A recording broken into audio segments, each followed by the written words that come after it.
Good afternoon, everyone, once again. We will, as my colleague Dr. Suchetna just said, we will dive straight into the next session. This session, as Suchetna introduced, is titled From Vision to Reality, Indian Institutions and their Transnational Presence, and it examines the bold transition of Indian higher educational institutions, HEIs, as they establish a physical presence on the global stage. Leading Vice-Chancellors and experts will share first-hand insights and experiences from both public and private institutions that are currently crossing borders with earnestness. This discussion will unpack the strategic journey from the initial vision set by NEP 2020 to the practical reality of operating campuses in diverse institutional territories. May I please invite the panelists to please take the stage? The speakers for this session are Dr. Vidya Yerevdekar, Pro-Chancellor of Symbiosis International University, Dr. Pradeep Kumar Gupta, Chancellor, Sharda University, India, Dr. G.K. Prabhu, Vice-Chancellor, Sikkim Manipal University, India, Dr. Abhay Sinha, Director General, Services Export Promotion Council, SEPC, India, Dr. Vijay Khare, Dean, Faculty of Humanities and Director, International Center at the Savitribai Phule, Pune University. Welcome. The session will be moderated by Dr. Sulakshana Sen. Dr. Sen is the Center Head of the Rotary Peace Center at Symbiosis International University and Assistant Professor at Symbiosis School for Liberal Arts, SSLA, Pune. With a doctoral degree in history, a master's degree in international relations and strategic studies, and a bachelor's degree in political science, Dr. Sen is the faculty in charge for the specializations of international relations, political science and public policy, and performing arts at SSLA.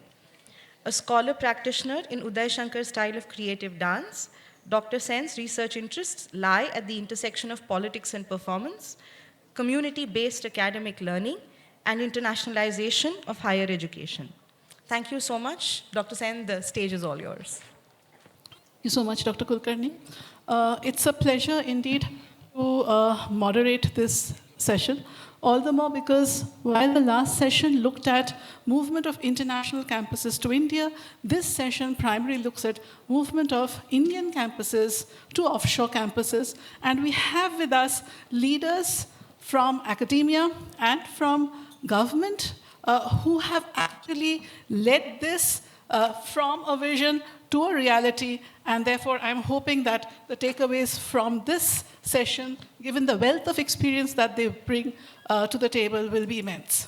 So first, on my left is Dr. Gopal Krishna Prabhu. He's the Vice-Chancellor of Sikkim Manipal University. But before I talk more about him, let me just give a brief idea about how the session will proceed. I will introduce each panelist and request them to make a 2-minute introductory remark. I will then proceed with asking specific questions, posing general questions so that everyone can respond, another specific question, and then we will move to the audience for questions from them. So Dr. Gopal Krishna Prabhu, K, is Vice-Chancellor of Sikkim Manipal University since July 2025. An accomplished academic leader with over 3 decades of experience in the Manipal group, he holds a PhD from IIT Madras. He's an M.Tech from Manipal Institute of Technology and has a degree in electronics and communication engineering. He has held key leadership roles, including Director MIT, has been the Pro-Vice-Chancellor at Manipal Academy of Higher Education. He's been the President and Vice-Chancellor of Manipal University, Jaipur, and has been leading academic reforms and institutional excellence. A recipient of multiple awards, his leadership continues to drive innovation in biomedical engineering and institutional excellence in higher education. Sir, opening remarks and introductory remarks in 2 minutes from you. Yeah, so good evening to each one of you. Yes, introduction is being given. I'm with the Manipal group for last 40 years now. My first job, I joined as a teacher in the engineering institution. Also had an opportunity to head the same institution when the institution celebrated its 60th year. And then in Mahe, then in Jaipur campus, now in Sikkim, in between a short stint in Bangalore. So during my registrar's position, there are multiple campuses of Manipal in Dubai, in Nepal, and in Malaysia, and there is a twinning program that it is being started. I would be very happy to give the launching stories of that and what really happened and at what level that we have it today. So although it is not about the Sikkim Manipal University where I'm working now, but my experience in the same group in Manipal that I would like to share during the discussion. Thank you, sir. Next, introduction to someone who needs little introduction, our very own Dr. Vidya Iravdekar. She's the Principal Director of Symbiosis Society, and while ma'am is giving me glares, ma'am, please let me do the honors as a panelist. Okay, fine. Okay, so in my questions to ma'am essentially will be because she brings together a unique combination of being a part of many government and policy-making bodies, of being a member of many bodies in the industry, as well as being an academic leader. So my questions will come from there, but any introductory remark from you?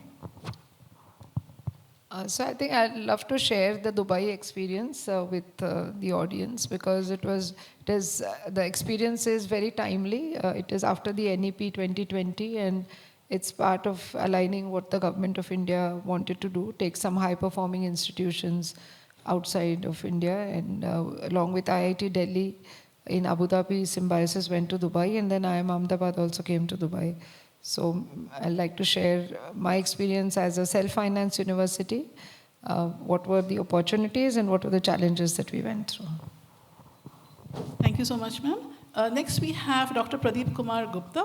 He's the founder of the Sharda Group and the Chancellor of Sharda University. A distinguished entrepreneur and educationist, he has significantly contributed to higher education, healthcare, and multiple industries. Under his leadership, Sharda University has expanded its presence internationally with campuses in Uzbekistan and Agra, further solidifying its reputation as a global educational hub. He also leads major healthcare initiatives through Sharda Hospital, a recipient of several honors, including the Udyog Ratna and Uttar Pradesh Ratna Awards. He continues to advance education and healthcare with a strong vision for global impact. Sir, your remarks, introductory remarks. Thank you. I think it's a great occasion that I'm sharing the desk with Vidya because we have known for many years, but it's an opportunity that we came here. Well, actually, we started, education somewhere in '96. We are the pioneer in the Uttar Pradesh when there was no college actually in the whole North India. So I had an opportunity to start a first engineering college in Uttar Pradesh. And from there, it's almost 30 years journey. So we have almost 1 lakh alumni and around 30,000 studying students in the campus. And we had an opportunity to open the campus in Uzbekistan, but so it was a great experience. And opening the campus in overseas is not about the commercial venture, but basically it's about the spreading the culture and heritage and the name and fame for this country. Because you represent India, and India has a great country. So whenever you open the campus and the students come and study in your campus, so they became, have some kind of soft corner for India. Because when I travel, almost to the world, and particularly in African countries, when I visited, I met a lot of ministers, governors, politicians. Oh, I studied in India. I was taught by Indian professor. I had treatment in India. So that gives you a lot of, confidence and a very pleasant feeling. So I believe that India should, definitely, look at more and more opening the campus. Not just for commercial campus, but it is to vision of Prime Minister India that Bharat ko Vishwa Guru banna hai. तो हमको outreach बढ़ानी पड़ेगी. So I would like to speak only on this side. Thank you. Thank you, sir. Next, we have Professor Vijay Khare, who is a senior professor and head of the Department of Defense and Strategic Studies. He also serves as the Dean of the Faculty of Humanities at Savitribai Phule Pune University, as the Director of the International Center, SPPU, and he's the head of the Department for Ambedkar Studies. His research focuses on national security, strategic studies, human security, and international relations. A Fulbright and an Erasmus Fellow, he has led several international collaborations and EU-funded projects on higher education internationalization. He has authored numerous books and research papers and has played a key role in developing interdisciplinary programs in national security and public policy. Sir, your introductory remarks. Thank you, madam. I am representing the state-funded university, that is the Savitribai Phule Pune University, formerly known as the University of Pune. In fact, Honorable Vice-Chancellor is supposed to be chair this session, means the participate the session. But on behalf of him, I am expressing my all thoughts. Being a state-funded universities, we have number of potentials as well as a number of constraints. And I'm very happy that from last 15 years, under my leadership, I have enrolled more than 15,000 international students from 107 countries and generated more than 60 crore revenue for the university. Having said that, we initially in 2006, we started offshore campus in Dubai, but somehow yesterday we had a discussion about the technical issues. Then 4-5 years back, we again started offshore campus in Qatar, and we have given LOI to the Georgia and Kazakhstan. And there are the number of opportunities as well as the challenges in state-funded university. And next round of call we can discuss on that. Thank you very much. Thank you, sir.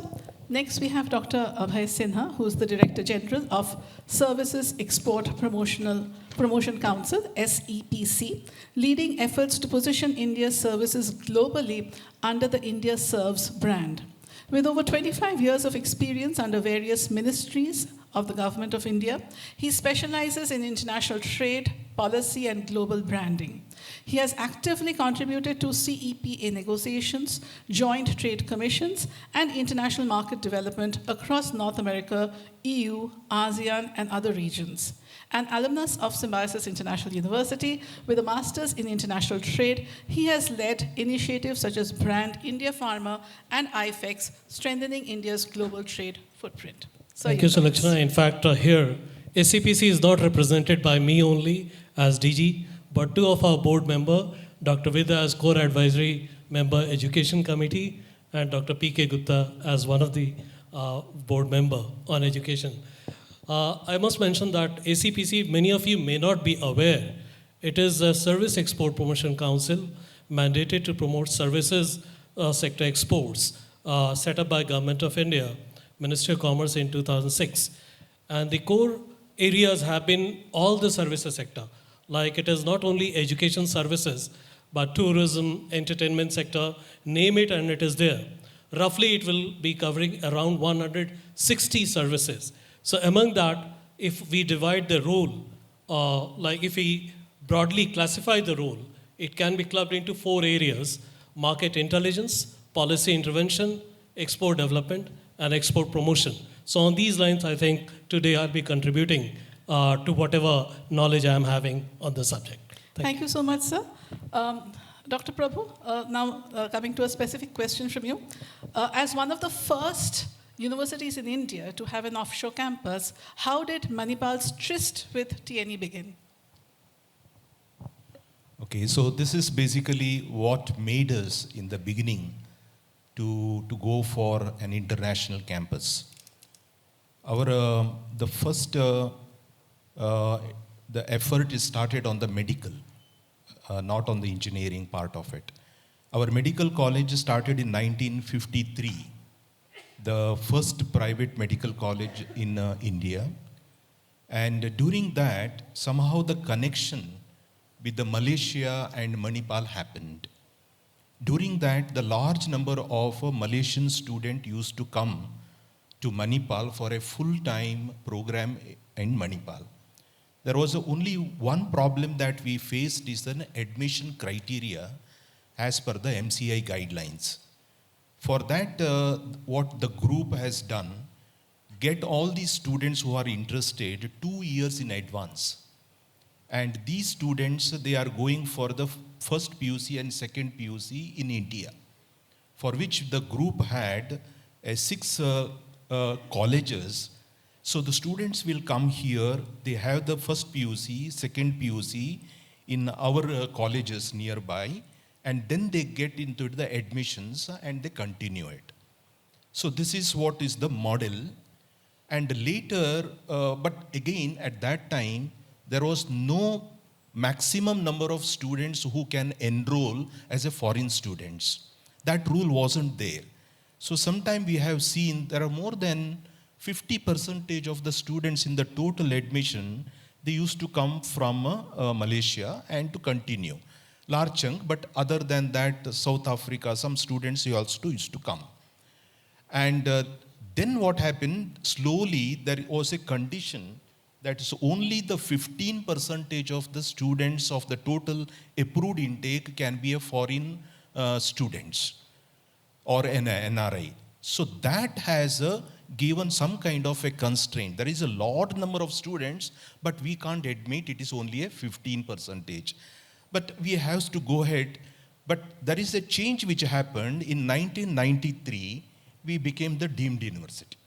Once you have the deemed university, we have an option to start the branch campus both in India or outside. So this is something that is now the hope has come. Now we can start multiple campuses. Okay, so at that time what really happened is the total, we had two medical colleges. One is in Manipal, one is in Mangalore. Each college was taking about 250 admissions.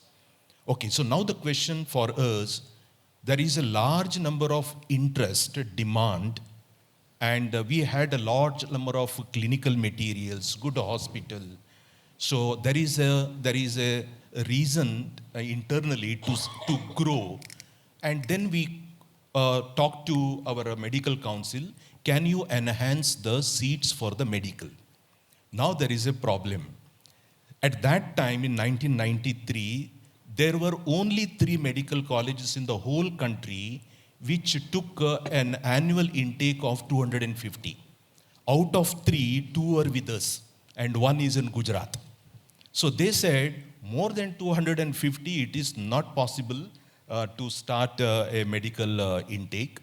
So, but today I believe there are about 75 colleges which has 250, but I'm talking about 1993. Now you just see there is a demand not only at the whole country requires a large number of medical doctors.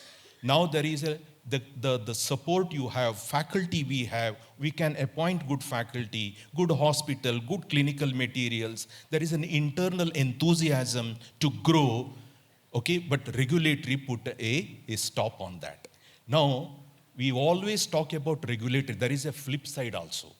The flip side is when somebody pushes you too hard, you think differently. You think innovatively. Now, with that really made my founder, Dr. Ramdas Pai, now if this country is not supporting it, by that time there are 2 countries came forward. One is Nepal and another is Malaysia.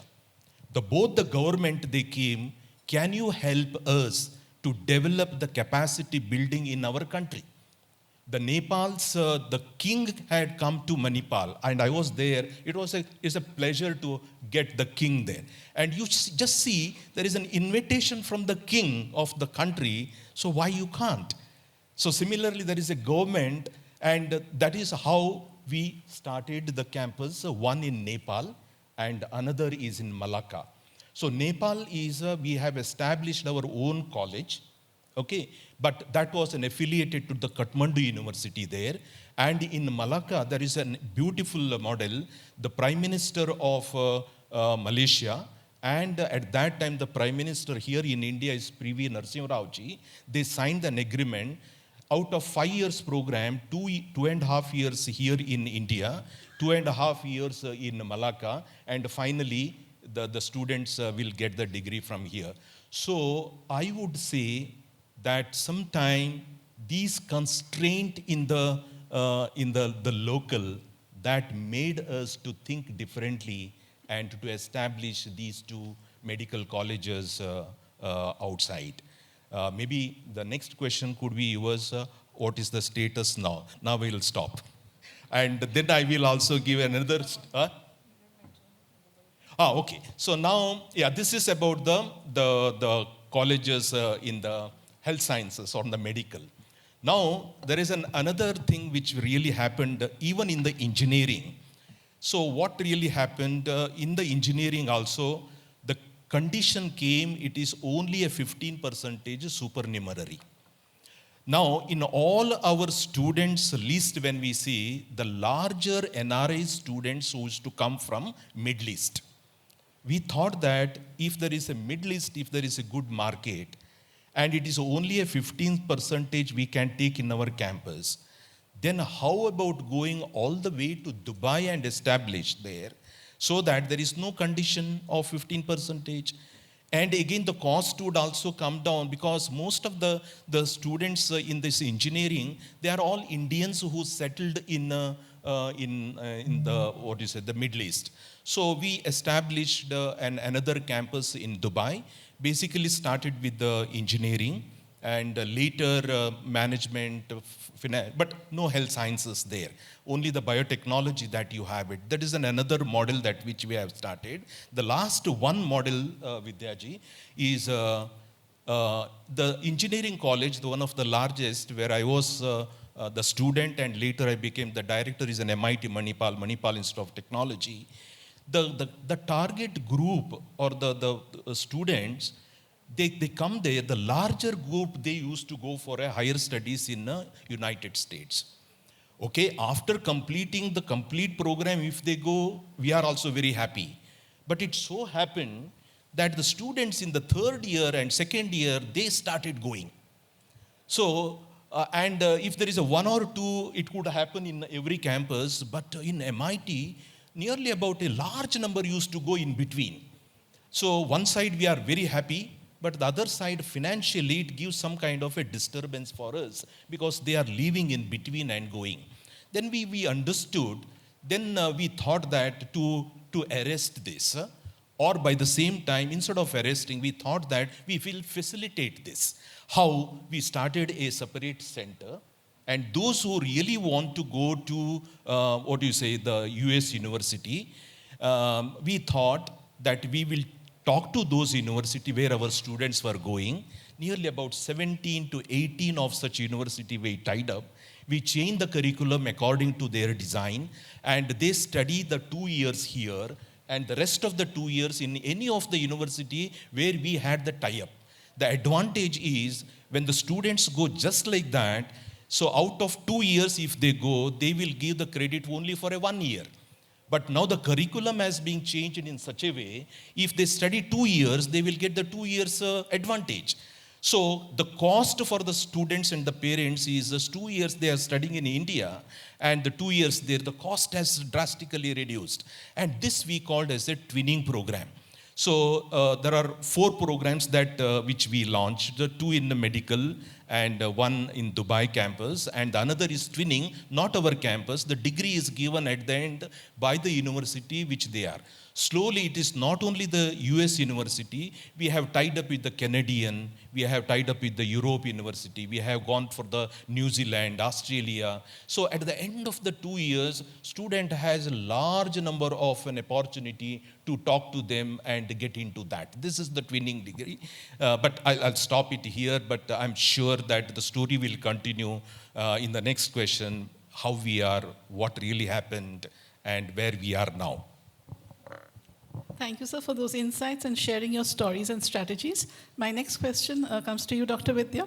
So recently, there has been a surge of IBCs from Indian academic institutions. According to you, what has been the impetus for this? Is it the aspirations of these individual academic institutions, or is it more of a governmental mandate that we need to set a global footprint? So that's a good question, Sulakshana. So I think the impetus is the NEP. The NEP 2020 clearly defined that the government will support and encourage high-ranking universities, Indian universities, to set up their campuses abroad. Of course, before NEP, there were a couple of institutions like Manipal, BITS Pilani, Amity, and I think Sharda also, right? You were before NEP, you had set up a campus already in Uzbekistan. So there were these universities that were already there. But I think the government of India wanted to take in very high-ranking universities abroad. And therefore they chose obviously IITs and IIMs to go. The first one, the first IIT as we know is IIT Madras that went to Zanzibar. Then IIT Delhi went to Abu Dhabi and IIM Ahmedabad recently to Dubai. Fortunately, we were amongst this elite, so-called elite group of institutions where the government of India really gave full support to Symbiosis, and I can say it publicly, to ensure that we, the establishment of the Symbiosis International University campus in Dubai is facilitated. So while, as your very right question, what was the impetus? It was NEP 2020. Your second question was whether it was the institution's desire to go, or was it a mandate by the government? I would say for the IITs and IIMs, it was that the government of India wanted to showcase its very high-ranking institutions outside of India globally to create that footprint. Symbiosis enjoyed both. It had the desire to go abroad, and we were facilitated by the government of India, and NEP was the impetus. So things were far more easier than probably what it was maybe a couple of years ago when Manipal and BITS Pilani went. So much, ma'am. But may I have a follow-up question, because it just struck me from what you are saying. But since it was a government mandate for the IITs and the IIMs to go, was it easier for them and a little difficult because there's finances also involved? I wish the IIM director or the IIT director was here to answer that question, because I won't be able to answer. But if I look at it from our lens, obviously it's easier because they got everything free. Shakila is sitting here, I'm sure she knows the answer better than me. So for them it was like a cakewalk. It was like the prince came and inaugurated IIM Ahmedabad when I was present there for that inaugural function. And then obviously everything, the land, not the land, they're still in a constructed, rented premise, but they don't have to pay any rent. And they can fly faculty from here, so there's hardly any faculty that they've hired there. I'm talking about IIM Ahmedabad because the campus is very close to us. And even for IIT Delhi, they gave such a wonderful, the Zaid University campus in Abu Dhabi, which is such a large university, and a part of that campus was carved out to give. And here Symbiosis is paying rent. It had to actually go and beg for the best infrastructure because we wanted a strategic location. Fortunately, we got it. And now the second and the most challenging part was funding. And Symbiosis doesn't, fortunately or unfortunately, doesn't have any backing of any large corporate house or a political support or anything like that, thankfully. And therefore, it was a trust, the not-for-profit organization that needed special permission from the Ministry of Finance, which we got. And therefore, the funding was possible from the internal sources here of India to fund the Dubai campus, which is extremely difficult and very critical to get. But that's exactly the support that the government of India gave. And we are happy that this kind of support was given to us. Thank you, ma'am, for those inside stories. They make a difference in our understanding, especially if anyone else wants to take forward that experience. Sir, my next question comes to you directly. Sharda set up the first fully independent private university in Uzbekistan. What were the reasons and the rationale behind this? Between the journey of 30 years, I have traveled so many countries. So I visited US, UK, Australia and all. And somewhere there was a desire that we should have, the campuses overseas. So in 2014, we have almost finalized the campus in Nigeria. But then Ebola came, then there are a lot of, challenges at the family end. So we dropped it for a while. Then we tried to open in Zimbabwe again, in a medical university and a hospital complete. Again, did not go well. But 2017, I think this Uzbek government has reformed. Actually, the new president has came. And so they wanted, the university from India should come. So since we are in Delhi and we have been well connected with all the embassies, because we have been getting the student almost 90 countries, because either from North America they come for a student exchange, from Europe they come for a student exchange, but Africa, Middle East and Asia, Myanmar, Bangladesh, so they come regularly, so they have the knowledge. And they invited us. Governor of one state called Andijan, so they came, visited Sharda, and they requested that you come there. And Ashok Zarani was handling international relations, so we decided because the one reason was that, of course, the academic standard is very poor actually. And after separating from Russia, there's a chaos in the whole country, and the students, they wanted, to globalize. So they offer 100-acre land free of cost, and they given us, an old campus which we have transformed into the workable conditions. And this is how we invested around $5 million into building of the campus. And then we started BBA and engineering. And now medical college and the hospital is in the pipeline. Maybe we'll be able to start next academic year. So, but this is a great satisfaction, and particularly it is building up a lot of, strong relationship with India and Uzbekistan. Because what I felt about it, these universities is not only, bringing the name and fame for India, but also for a country point of view, because China has been influencing, all these African and these countries. And when I meet, the Indian embassies, they say we should do something. The soft diplomacy, opening the hospitals, helping their building the healthcare facilities or educating their children. So I took it this is this challenges that what we can do for these countries. And I think this is almost, in 2019 we started, and at the time actually, Rupani was the Chief Minister of Gujarat, so he happened to be in visit in Dijan, so we said, okay, you inaugurated the campus. And then Ebola, then COVID came for 3-4 years. But we have around 1,600 students and doing well. And I think it's a blend of Indian faculty as well as local faculty, because there are always challenges when you pay the salary in dollars and the dollars keep on fluctuating. So we have tried to build a local facilities, local faculty, and our boys are doing good job, and it is bringing a lot of, love and affection for Indian community, honestly, I can say, because all their top leadership, the governor of the state, all the 3 daughters studied in Sharda. His relative children studied in Sharda. So few of them also come to India, they come for a healthcare. So I would say this is a great opportunity, and particularly Andijan is a birthplace of Babar.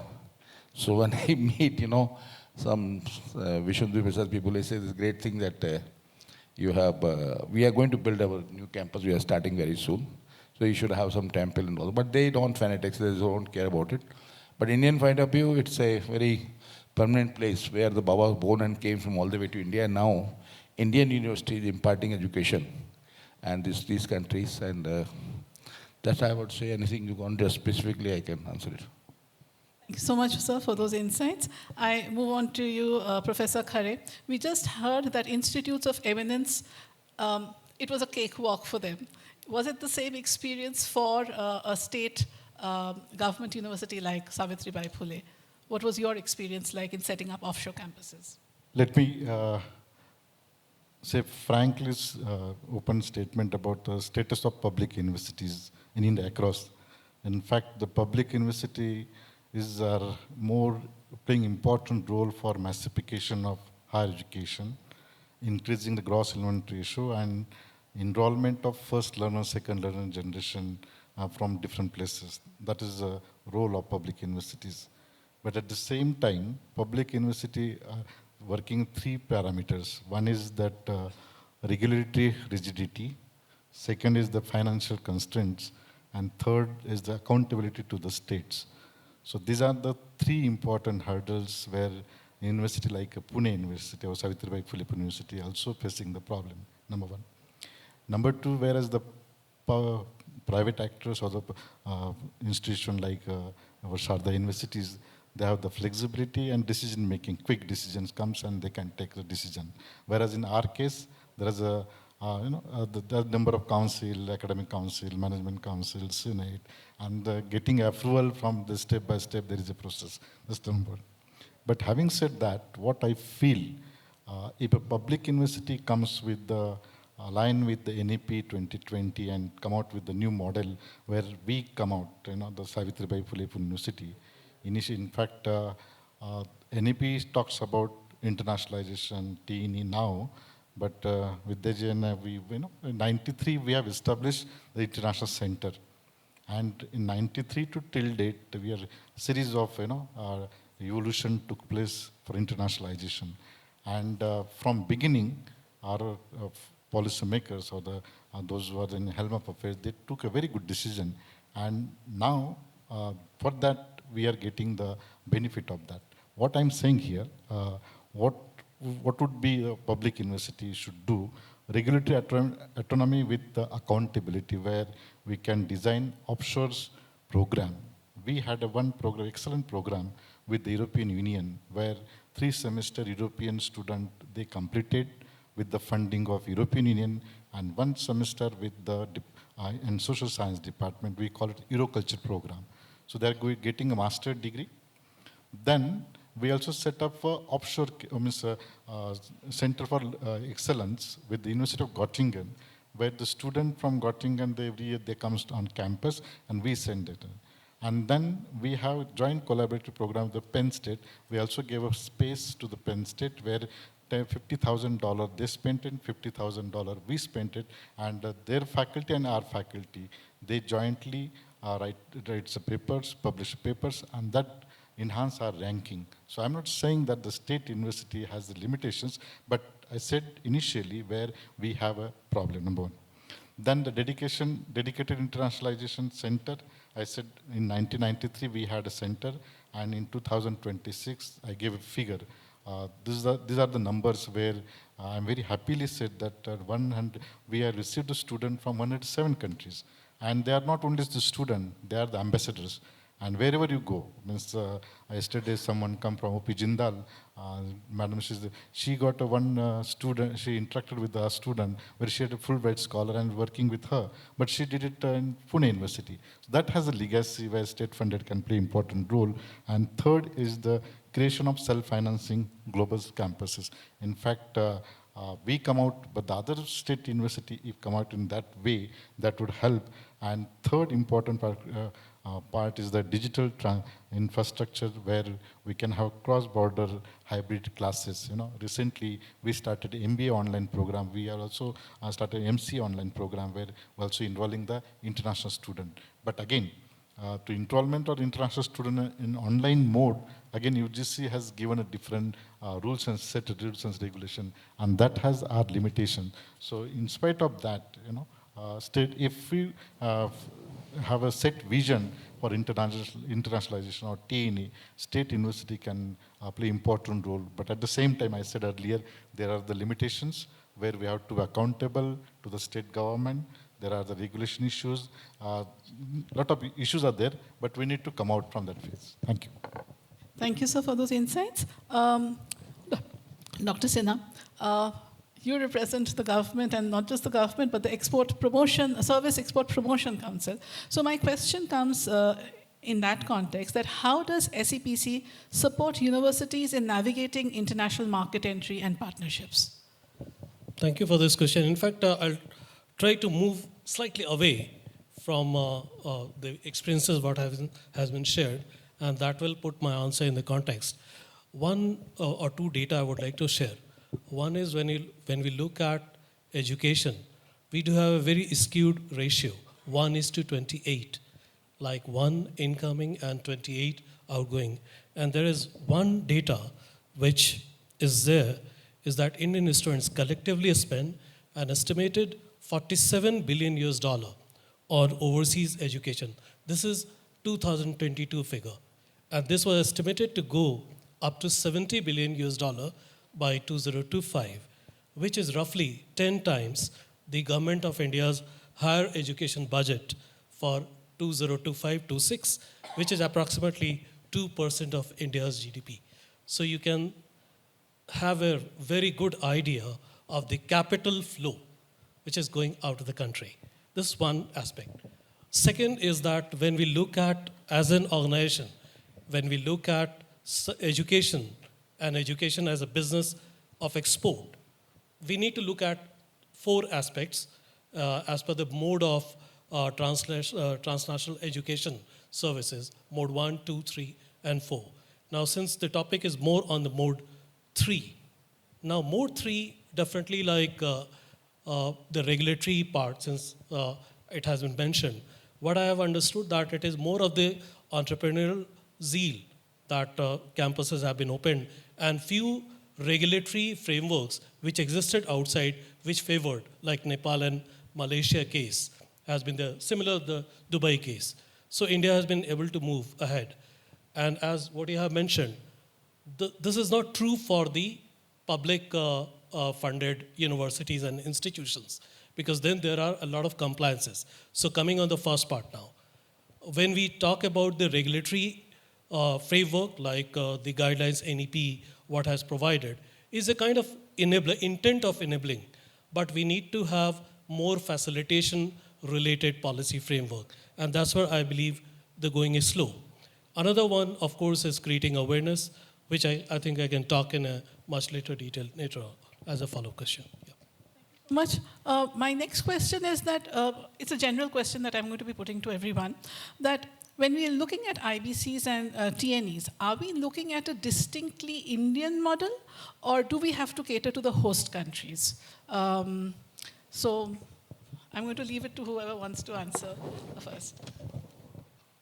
So when we are looking at the international, the IBCs of Indian universities opening offshore campuses, is there a distinct Indian model, or do we have to cater to what the host country demands?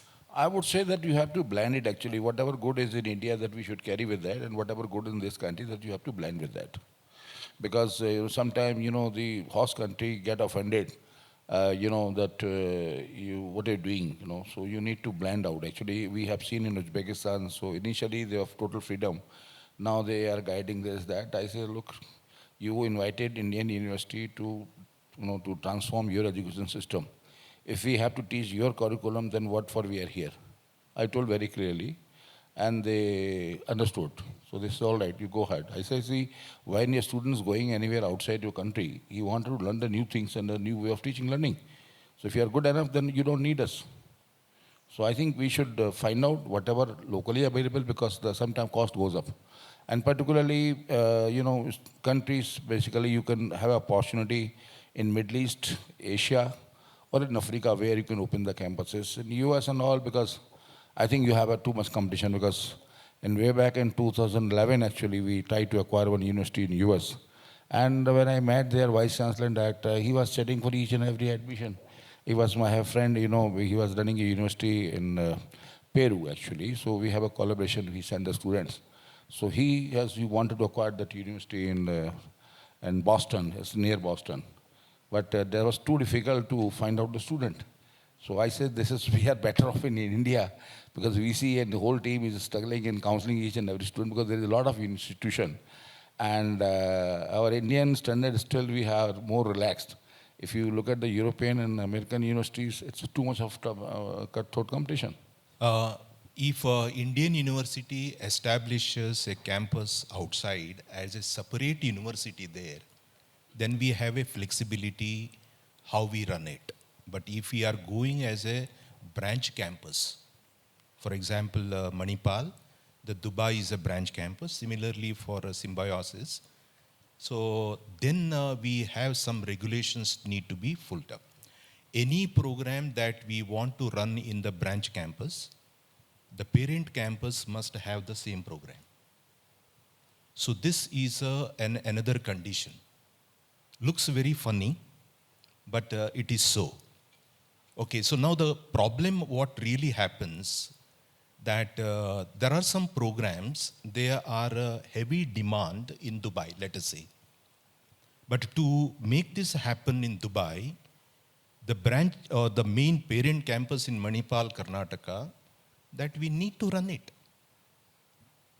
Okay, so now even if there is no demand, we have to make this happen. So now sometime to save that program, we have launched here. If there are one or two students, it becomes non-viable. So this is the difficulty. Okay, now we ask the logic. Why it is so? Why is this condition? So the condition, the local government or the local regulatory, they say that due to any reason, if you close the campus, or close that program, the existing student you must give it. So from the student point of view. Okay, now look at the regulatory aspect. Maybe they are true, but before launching itself, they are keen to close it. So these are some kind of difficulties. But of late, again, yesterday I was mentioning, time is the solution. Of late, there are some kind of a flexibility they have given. Okay, so no, this cannot be done here in the parent campus. It is an exclusively for the Dubai. And we have to impress upon their regulatory. It is so important for you guys. So then maybe in some cases they have allowed, especially on Arabian language, which such kind of things. So it would be a possibility. So what you said, now this is the problem now. Okay, this is as per the name of the program and the type of the curriculum is concerned. But the delivery, what you say, innovation that you do in a student engagement, projects that which you do, and how you engage the students, these are something which is left to us, which we can tailor-made to the local context. But this is what we are doing it. Okay, but this is something which we have a difficulty we faced, but the new regulation which CAIA may help us maybe over the time. Since Sir talked about Dubai, I would like to So just understand the taking SI this system. Dubai example forward. So I think it's more of it's more blended. Dubai, the maximum students who go to the Dubai campus, whether it's Manipal, BITS Pilani, Amity, or Symbiosis, are children of Indian expats. That's point number one. Of course, there are foreign students. There are about 18 or 19 nationalities even in a Dubai campus represented. But barring those, the remaining are obviously of Indian origin. Now, there has to be a local context, whether it's the way you teach, what you teach, the projects, as he said, etc. And the faculty, fortunately, being trained there or have been working there in various universities, not just Indian universities, but even some Australian, UK universities. They are tuned to the local contextual things that have to be taught. So while we want to say that, okay, this is an Indian university and you've joined an Indian university, but if you don't give the local context, the industry is not going to take your students for employment. So, you have to finally teach what the local industry there requires. And of course, it's not rocket science that an IT company there would have something, a separate requirement from what an IT company here would have. But still that local context has to be there and built in. And I think that should be the flavor, because you've gone to a foreign land, you must cater to the needs of that region. Medical education, I think when we are planning now in Uzbekistan, so we need to adopt, the local content and fusion with the Indian system. Otherwise, sometimes your government do not recognize their degree. Because in India, if somebody is graduated from any of the country, he should be, have a license to practice in the country which he has been passed out. So if you go away from the government, regulation, then they will not recognize the degree in their own country. So then in that cases, when like a student who has graduated from Uzbekistan as a doctor, if he can allow to practice in Uzbekistan, then only he can appear in the exit examination in India. So that is a different, whenever it's course to course actually. Thank you. Let me share the offshore campus experience with the Qatar, being a state-funded university. What Prabhu said rightly pointed out that we need to focus on curriculum, what we have, the parent institution. But what Madam said, that without the support of local culture and local things, it cannot be possible. We had a very terrible, had a tough time. There was a demand by the local, that they should have it 4 credit on Arabic language and Islamic, and without approved by the academic council, by our university, we cannot add it in that course in that, Then somehow we manage on behalf of academic council, we sign it, Honorable Vice-Chancellor, and we place it in that. The next day, right to information, this course, who is approved and how is approved. So these are the issues in a regulatory, particular state-funded universities. And this is a regular matter, So this thing, that's why I'm saying, being a public university, worked in a public university to talk about internationalization, TNA, it's really difficult, and we are facing. So this thing should, being a policy makers, you should make it, one kind of policies, a guideline where the authority should have a power, so you can execute. And being a private university, you can say, okay, this syllabus, but for us, it is really difficult. Even the fees, what kind of, how it is, for example, bachelor's in psychology, for Indian student, we are charging 10,000, 15,000. We cannot charge same fees to the Qatarian student. Then we need to get approval. Then what is the regulatory authority? There is a fee fixation fee. There is no clause for how to make it a fee fixation for the offshore campus student. So these are the real challenges for the public university we are facing. And without local culture, without local help, these are the issues cannot, resolve when you talked about the offshore campus. Thank you. Thank you, sir. Dr. Sinha, the government perspective. I would like to add here, as I mentioned, we have an approach from the export perspective. Now, when we look at services exports and more so education services, overall the export is 387 billion. From services around 3 billion, and that is also a figure, estimated figure. There is no data, uniform data to collect the exact export figures. But when we break it down to various modes, in case of the physical presence, it's too less right now. The potential is quite huge. And world over, like most of the countries, they have different models. So they are having the physical presence in various countries, and that is actually contributing a lot in their overall export. For example, Australia, around 40% of their overall export is from the education sector, whereas in India, it is mainly IT, tourism and other sectors. So education is still not figuring as a part of a strategy for export. So when we talk about the regulatory framework, 2-3 points. One is the policy makers, Minister of Education, Minister of Commerce, they all need to have their convergence on looking at looking at education service as export. That's where I think a lot of roads will open, a lot of ideas will come forward, including the funding support relating to the transnational physical presence. Ma'am, you mentioned about the financing part, and we all understand that so far it has been the private institutions, self-funded initiatives. There is no funding support as such, like from Exim Bank or any other, in case of anyone willing to set up IBCs or any kind of physical presence overseas. So that's one area one need to look at. There is no specific education export policy. So that is another area we can look at. Very recently, Ministry of Commerce has announced export promotion mission. So that is only talking about one aspect of, say, market access support. But maybe we can think of some kind of institutional framework within that given 25,000 crore funding support.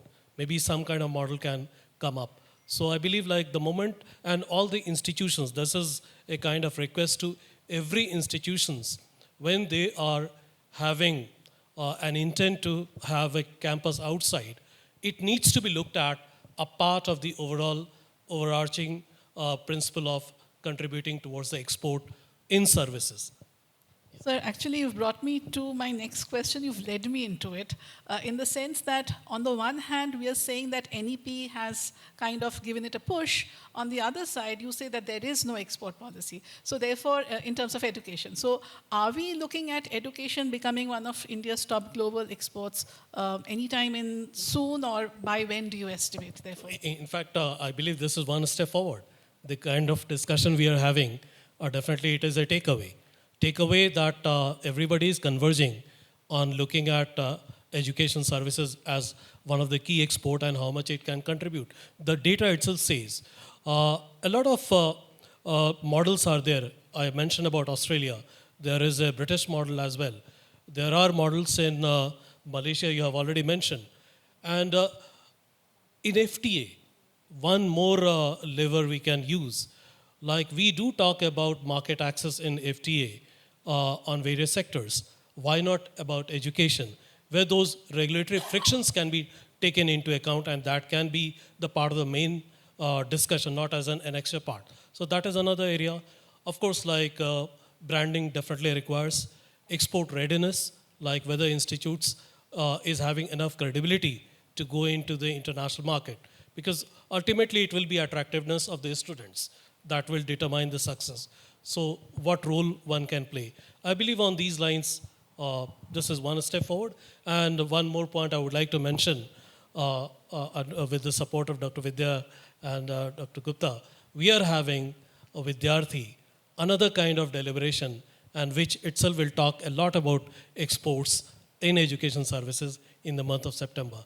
So I think it's a run up to that. So just to add to this, so honestly, while we were working closely at SCPC to promote education as a champion service which can be exported, honestly, if you ask me, the SCPC comes under Ministry of Commerce, but we need great support from other ministries. And that's been the challenge always. And I personally feel there's huge scope, but I don't think it's really looked upon very positively or strongly the way other issues of education are looked into. With the NEP document, of course, it has got some impetus.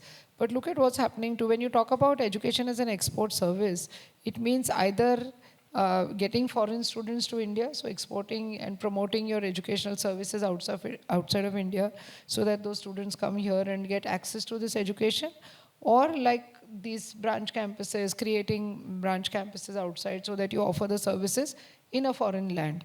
And both ways, where are we? It's just 50,000 students, we are stuck up at that. And we are not moving ahead at all. Despite the efforts of the government on Study in India program, despite the efforts of every individual university that spends huge amounts of money to promote itself, I think we're not looking at the real cause. I mean, why should a foreign student come to India? Is it only affordability that it looks at? I mean, you always say that you get quality education at affordable cost, but nowadays there are young people who don't mind spending money and going elsewhere because they know there is an job opportunity or an employment opportunity in that country.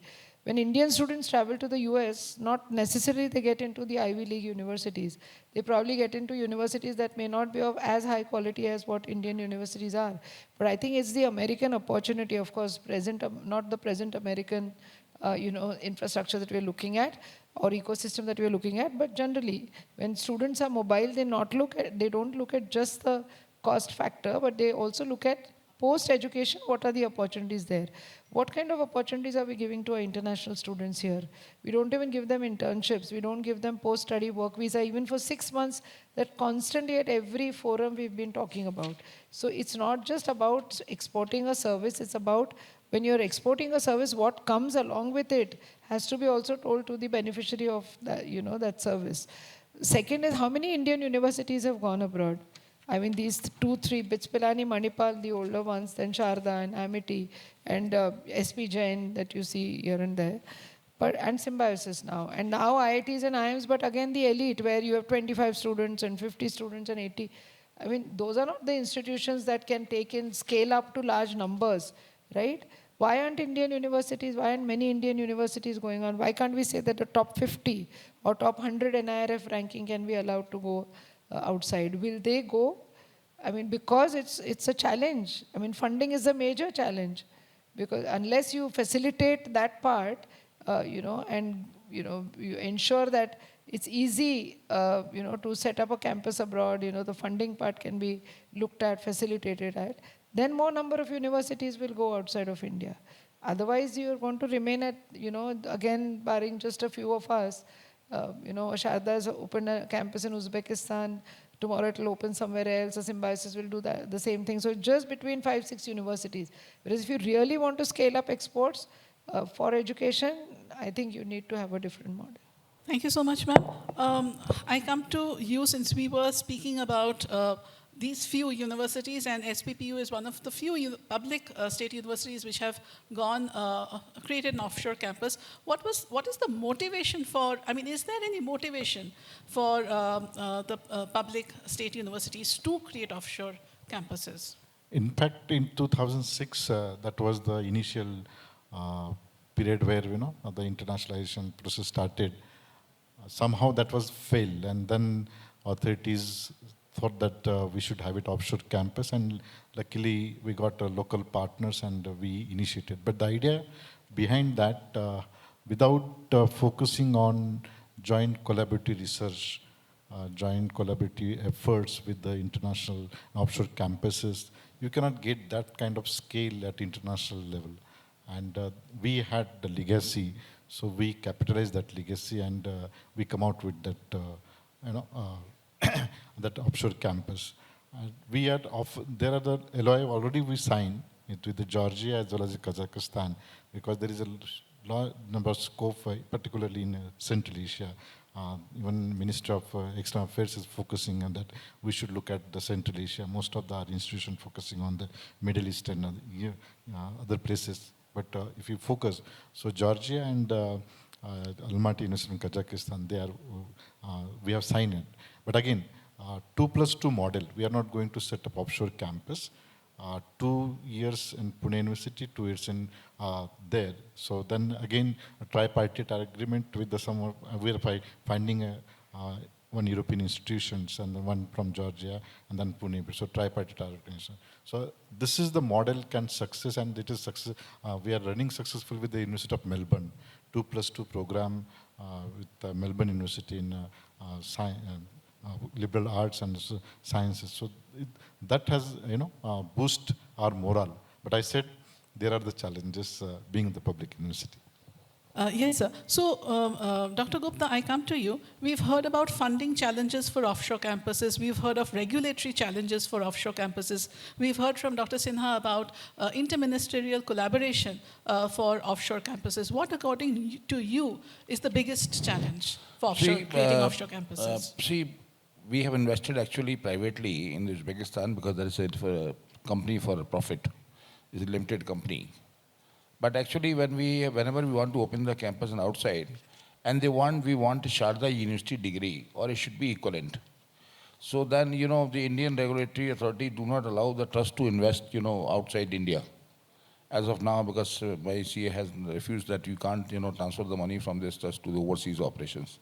So if we wanted to actually go abroad, I think when the host country also wanted that degree should be from Sharda University, because they are recognizing you as a credible university on your ranking and your credential. And this is normally happen in India, also UGC. And recently, few years back, they put, some regulatory, you can do some collaborative program and the degree has to be equivalent to what has happened in US. They also wanted the same thing. So I think we should lobby with the government that the trust should be allowed to invest outside. And I think if the funding is also allowed with the Indian bank, can fund you for this project, I think we can go more fast. I think many universities in India can go overseas and open the campus. Secondly, I think when we are talking about, getting the students back to India, we are getting most of the students are from developing countries and underdeveloped countries, Africa, Afghanistan, Bangladesh, Myanmar. And, earlier we used to get the student medical and dental, and you know it. They pay you huge money. They also bring a lot of value in terms of patient load. But after the NEET, actually, we cannot admit a single student from the overseas. I used to have a student from Iraq every year, 5 to 7 students from Iraq and Iran, and all stopped. So I think last time also told, we should lobby in case that 10% or 15% overseas students, if we allow. I think we have almost close to 150,000 medical dental combined seats in the country right now. If you put around 15% or maybe 10%, 15,000 students means you get 1 crore rupees each students, average.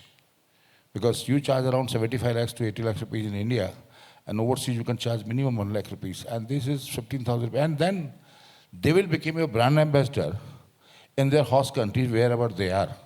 And they will be in continuous touch with you for the further training, for medical collaboration. This can give you very strong access to across the world, particularly student. I have a student who just came from US. He was an Indian basically, but he and his wife was an American nurse, and father was a doctor, cardiologist. They stayed 5 years in India and got educated their children and go back to the US. Because US medical education is very expensive. Same with the UK and Europe and Canada, because that cost you something around almost $500,000, more than that. So the Indian medical education standard is very high and very well acceptable across the world. So I think 15% quota if we allow for foreign students and do not have like a barrier for the NEET qualification. If we stop that, I think that can make, bring a lot of money and then can also bring a lot of medical tourism back to India. And particularly Middle East also, because Indian doctors well accepted across the world. And this is how I think we are getting a large number of patients. So this is one area, and I think what you say is this bank, Exim Bank, if they also support, Indian universities, okay, all right, fine, and income tax department or maybe the secretary department allow you to invest, I think we can go across the world and can open, because again the challenge is there. You can't, because educationists has been putting all their money in education system.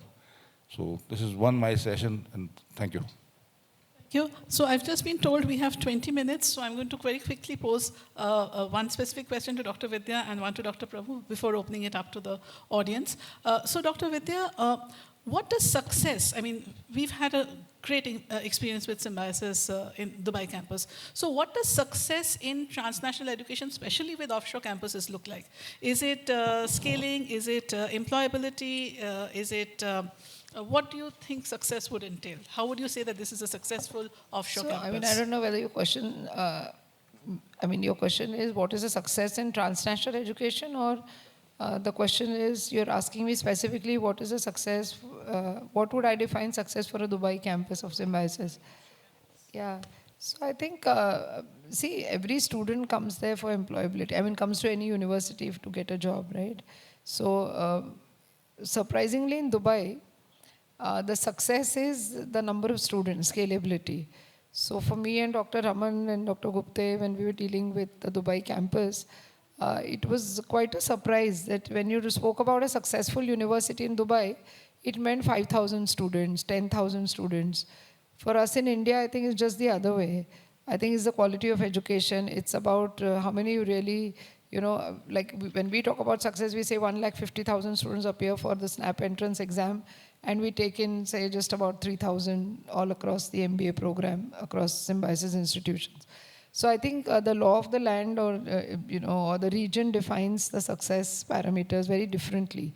The second is when we spoke about 400 students, 423 precisely students in our Dubai campus right in the second year, people were quite aghast. We felt the number is very low. So we felt we were unsuccessful. Whereas according to the others, we were very successful, including the regulators like KHDA. They said in the second year, it's unbelievable to have 400 plus students.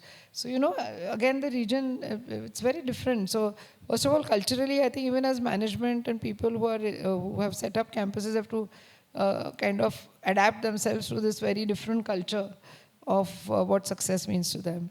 To the regulators there and what the ecosystem there and what it means to us. We have to align with that. When I told Dr. Muzumdar we have 400 students in Dubai campus, he said, 400? That was his expression. I said, 400? That's such a large number according to those standards, right? Of course, employability is something that, that I would define success as if we can really provide jobs to the students over there as we provide in India. So that more and more students can get this kind of quality education and so on. And we were very conscious of quality. So this was probably the first Indian university to set up its campus with a full accreditation by the Commissioner for Academic Accreditation. A very difficult process, but every program is accredited because we felt that if we're going there, then we may as well say that, we are taking the best programs, high quality programs, etc. So for us, I think that meant success. So offering quality programs, ensuring that our alumni come and teach, ensuring internships for students, and then obviously final placements. Thank you so much for those insights, ma'am. Sir, my last question to you as the moderator of the panel. Where do you see the future of IBCs? Are we only going to grow? Because like you mentioned that in some countries, before you start, they're thinking about, what about shutting down? So where do you see? Are we going to grow? Are there going to be more players in IBC? What are plans for Manipal? Are they also planning to grow more offshore campuses? Your thoughts? Yeah, so maybe even with our group, Manipal, I feel there is a mixed reactions that we have.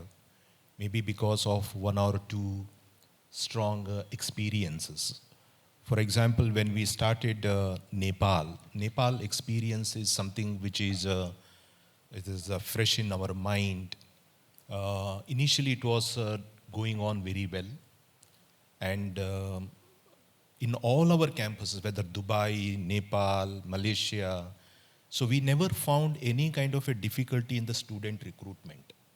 Maybe because of a strong brand pull, or maybe because of the nature of the program in Nepal and Malaysia, where there is a high demand for a medical.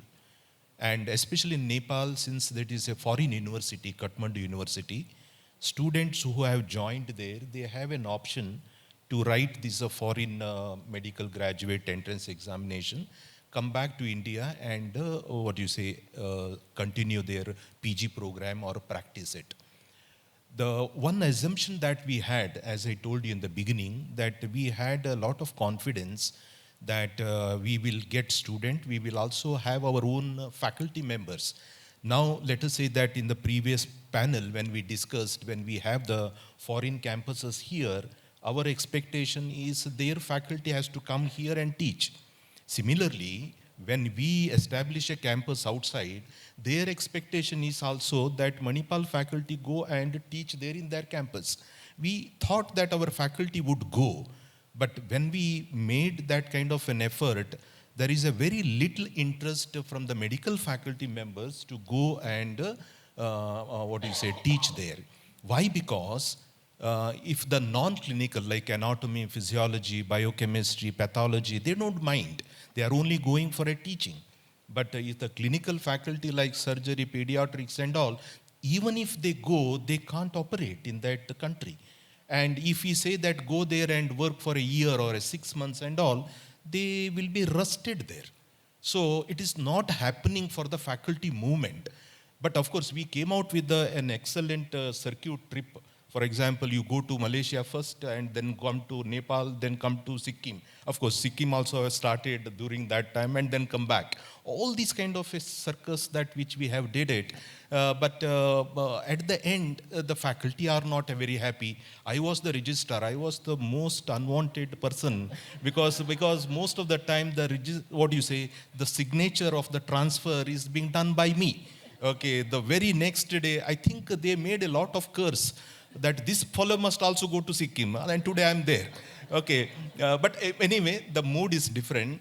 But this is the difficulty that we had it. Okay, in Nepal, there's another thing which started is, you must be aware, there is a lot of geopolitical disturbances.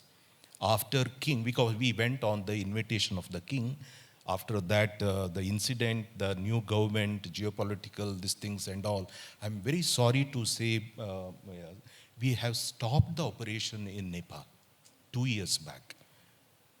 So we were in a mood to establish 25 years an institution, and at the end, you just imagine the group's pain to stop a very good medical college there and close our eyes and to come back to India. How it is a possibility? So this is where that what we want is there is a support from the government, from the both. And today, that government said, Manipal came, ye aapka problem hai. Or this government also said, aap gaye, so aapka problem hai. So this is, unless, now again, I am very hopeful, there is a changes are happening.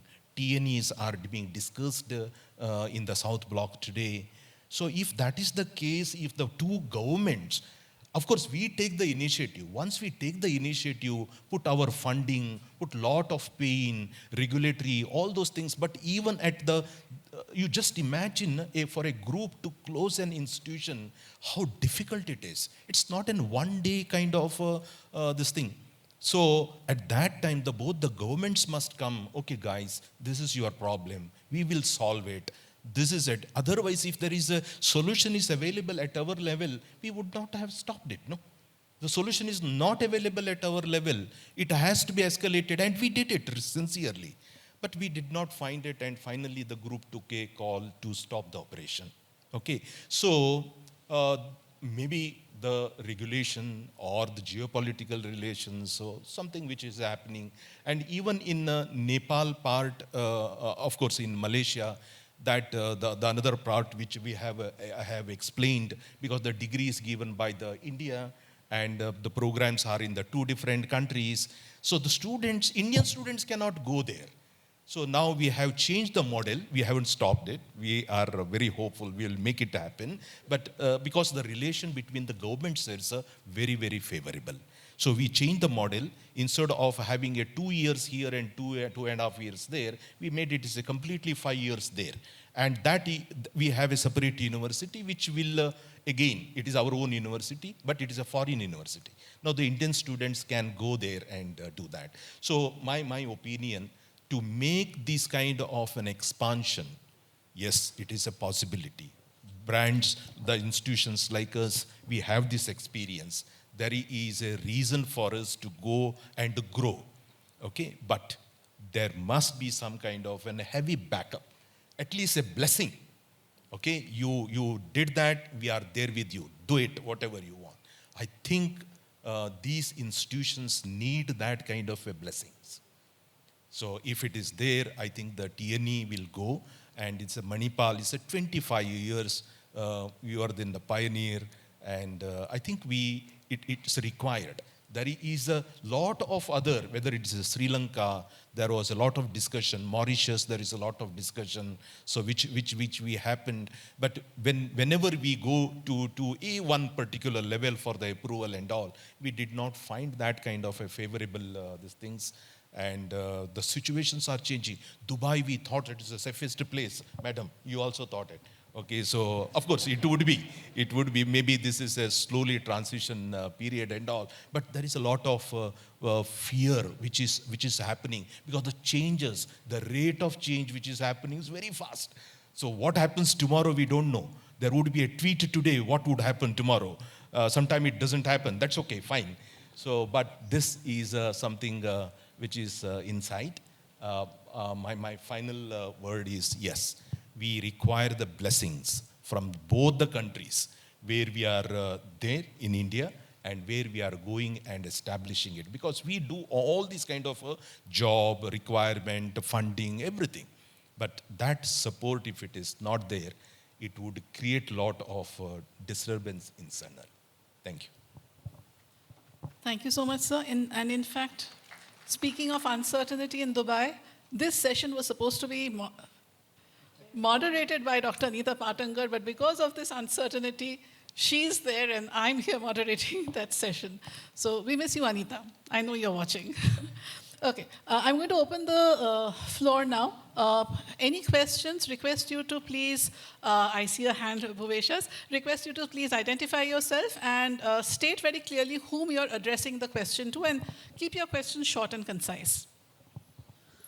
Thank you for the insightful panel. I'm Bhuvisha. I'm working as research assistant at Symbiosis Center for Higher Education Research and Policy Advocacy. So my question, I would like to direct my question to Dr. G.K. Prabhu, sir. Sir, being one of the earliest Indian university to establish campus in Dubai, so since morning we are hearing the debate between knowledge production versus knowledge transaction. Where does Manipal stand in Dubai? Is it in the phase of knowledge production or in the phase of knowledge transaction? Yeah, so initial part, of course, it is only a teaching learning. Okay, so it could be very difficult to start a program. And see, whenever we talk about research, research needs money. Okay, and in a large undergraduate program, they come there for the degree. And whatever you say in the financials, a part of their money that we have to take it, pump it as a part of the research. So initially we thought that it may not be the right to take their money and put it as a part of the research. Okay, that is the one part. The second is the available faculty in that particular campus, they are not research oriented. We need to build that culture. And we did that. So we did the faculty development program. We brought some faculty member from there to the main campus. And whenever the research colloquium which happens here, they are the part of it. And again, from the main campus to that campus, research fund cannot move. All these kind of restrictions that we have it. So although I have a great research fund in the parent campus, I can't push there. So it has to be generated internally. It took nearly about 5 to 6 years for us to get that level, both in the faculty's level, because they have to do their PhD there. Okay, so and then now it is doing great both in the research, their contribution for the research for the main campus, which is also helping a lot. And now there are some changes which also happened. Open access, they are also eligible, even if it is a part of the main campus. So now it is doing research also. Okay, but first 5-6 years, very, very difficult. No research at all. So Dr. Alka, okay. Yeah, Go ahead. I am Anuradha. Just a extension to the question which has been asked. I wanted to know, this is particularly in relation to the data sovereignty, which is important in TNE partnerships.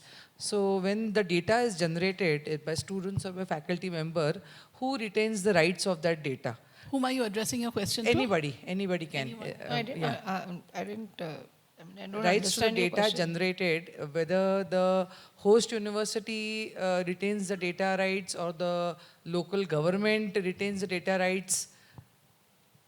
So because you're asking this question because it's a branch campus, Yeah, right? because in case of TNE partnerships, who owns the rights to have the No, this is not a for the TNE data? partnership. This is, we're talking about, are you talking about collaborative partnerships yeah. where a foreign university and an Indian university come together to set up a No, no. campus? Or are you talking about branch campuses like Manipal? It's a and branch Symbiosis? campus. Suppose Manipal has a branch campus, say in Uzbekistan, then who reserves the right for owning that data? The data which is generated on a foreign land. So do these kind of challenges come? Because the Indian government currently has said that whatever partnerships that you do with any collaborative foreign university, you have to report to the Indian government. This Yes, is so, a but because this data is generated locally by the Dubai, just an example. So there's a faculty in Dubai who's actually generating, data for her own, through some fieldwork for her own research. Obviously, it will be the proprietary of the local, of the Symbiosis International University in Dubai.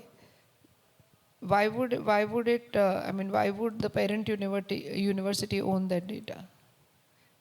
No, that's my question, that are there any such kind of challenges where rights of data can be questioned, like whether it should be retained by the country of origin where the TNE partnership is, or No, whether see, it it should will be rightfully treated, go? Anuradha, it will be treated. Say, okay, this is one example where there's one faculty generating one data at Dubai for her research. The data will be the proprietary of the Symbiosis International University, Dubai. Imagine two faculty members, one from Symbiosis India and one from Symbiosis Dubai, together doing joint research. It will be exactly the way you would do joint research with, and the same rules or regulations will apply the way you will do joint research with a foreign, university faculty. So I really don't think, so the law that defines, if now the data privacy law in India is now getting more stricter, I know. So whatever that law is will be applicable, obviously, to India, as well as the law of that region will be applicable there. Right. Leave alone data. Let me tell you about labor. Because you brought this in, I'd just like to extend one more challenge that that some of us face, or at least we face.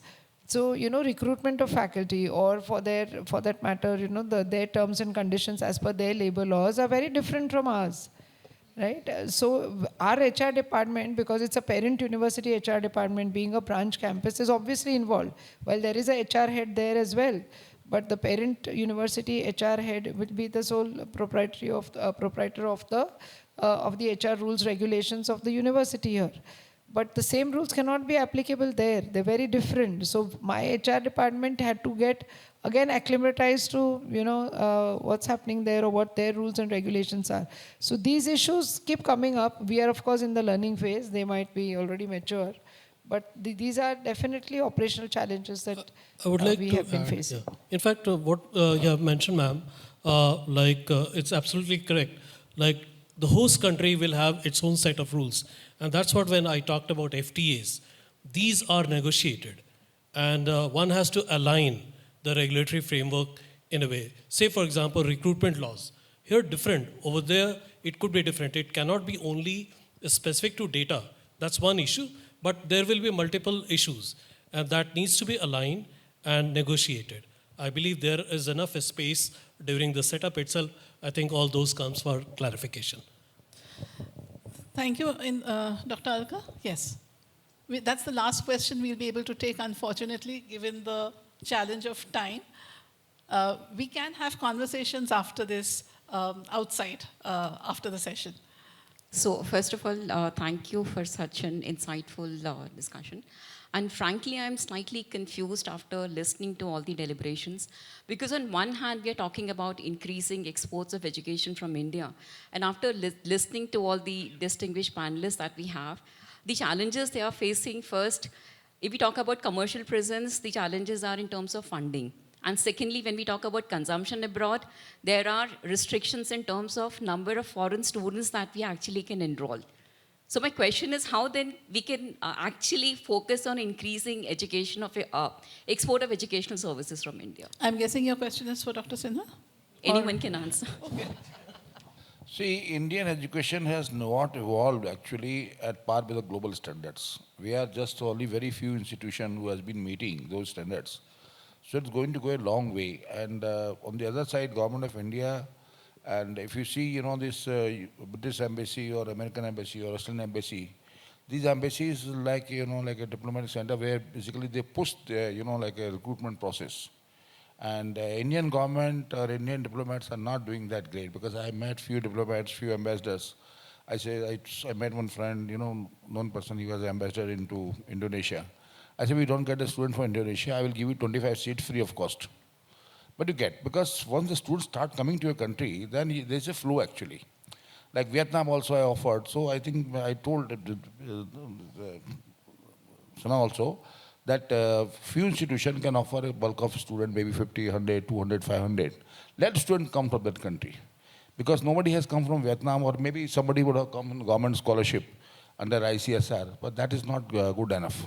And secondly, there is a infrastructure-wise, lot of Indian institutions are not at par what we talk about American or British or UK universities, because we have designed this campus for Indian students. They look, like AC room, separate, lot of facilities available in Australia, and they want at the cost of India. So that is always, the dichotomy, what we expect and what we do. So we need, it's going to take 10, 20 years, to more to building up those accommodations. Teaching, learning, fine. We are evolving gradually, because when, before we get the foreign student, our teacher used to teach in English. Because they teach in English, then they come to Hindi. But after the international students fusion, I think everybody, starts speaking properly in English. And so similarly, this will take a long time. And I think SEPC has to play a major role to, because in India also we are getting, our research is not at par with the international standard. We don't talk about Australia or UK or USA or Canada and Germany. We need to build our in-house, strength in terms of research and facilities and accommodation for the foreign student. Because why anybody should come, what Madam told Vidyaji, that why anybody should come. And either for research they will come, or the quality of education they come, or they come for a job. So India is not offering any job for any foreign national, okay? We can only offer job for Bangladeshi or maybe Nepali or maybe few Myanmar students can find a job. We don't have job for them, okay? And we are not providing the great research, because we already run huge shortage of, the research faculty who is delivering a very qualitative work. Because even a lot of students are coming for a PhD, for enrollment, but one faculty can take two PhD or 3 PhD. We don't have. I was talking to last time, where HRD Minister, I says, we don't need anything from my point of view, but we need more faculty from Indian origin to come to India and do hand-holding for next 10 years to guide our young faculty to become, PhD guide. And once they start doing it and they understand, the philosophy and the pedagogy and the mindset, I think then next 20 years we'll do it. Because I've seen in China, Chinese government, I went from 15 years back, and I've seen, they're very focused. Their education minister very focused, and they send their faculty at their cost, go there, learn there, come back to China, and then guide. And this is how the China is built. We need to study across the world how these countries has evolved in terms of academical, in terms of research. We need to do a lot of work in terms of, making ourselves, making our Indian history greater than, our contemporaries, what we talk about US or Canada or Australia or Germany. Thank you. So Alka, actually we are not even consuming the percentage of 25% now. They were for category 1 universities, we have 25% seats for international students. So I don't think universities are even consuming that much. The problem is with the efforts of the government or efforts of, because piecemeal efforts by universities doesn't make any sense. Because if Sharda course is going to attract only students to Sharda University, where Symbiosis goes only to Symbiosis. So there have to be concerted efforts. Ask Abhay how many times Ministry of Education is aligned with SCPC. How many times? It's the mandate of SCPC actually. There is Ministry of Commerce. Commerce provides funding for all these education fairs, etc. EdSil is doing its own job. And, not aligning with such a body which is supposed to actually export. And they have the wherewithal because they're exporting other products as well, right? Other services as well.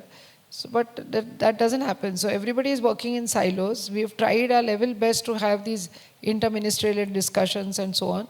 But it's just limited to table discussions, right? One silver lining, like just 2 days back, Rajesh Agrawalji, who is Commerce Secretary, has actually wanted to know more about all the services. Education as one of the service is also in the priority list in the EPM announced. So there is a support coming up. But as far as what ma'am just mentioned about disjointed efforts, not only of the institutes, but also of the government, different ministries working in silos. That is actually hampering the road to have more opportunities coming up in their transnational education and ultimately resulting into the exports. I believe like even if you look back, the effort actually is a recent effort. I mean to say in this direction, India's education sector opening up is not an old effort. I mean to say it doesn't have a long history. 25, 30 years maybe. And in the recent past with NEP, there is an impetus. I believe that will also evolve. And interministerial committee can be one way to look at the convergence. Thank you. As a wrap-up, I'm just going to ask all the panelists within 30 seconds to say if there is one outrageously bold movement that the national government needs to make to take IBCs and offshore campuses forward, then what would it be? Sir, let's start with you. The Indian government has to make one outrageously bold decision to take forward IBCs, then what should it be? In 30 seconds, as a wrap-up. Yeah, so maybe in my opinion, some of the broad, I think they may have to talk to us at least and say that what you want. We may have to have a lot of this thing. Bold step is listen to us. 30 seconds. And we will give in 30 seconds for them also. I think you need to amend the income tax law to allow trusts to actually apply money, funds outside India to create campuses, and the Ministry of Finance and the CBDT to give permissions. Ma'am, what they say says the same thing I was telling you, that income tax should allow your investment outside, and then I think Exim Bank also come in behind us. I think Indian can do wonders. Being a public university, we don't have a FCRA certificate. So we are not getting what funds we are generated in Qatar, they are not transferring to us. So this is so what we need a sincerity, honesty, dedication, and vision, it's very important. It's a very, there are a number of issues.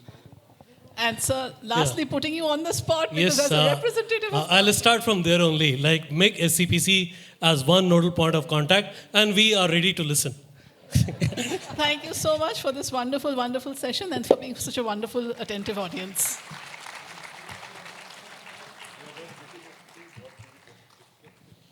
Thank you so much for such an engaging, important conversation.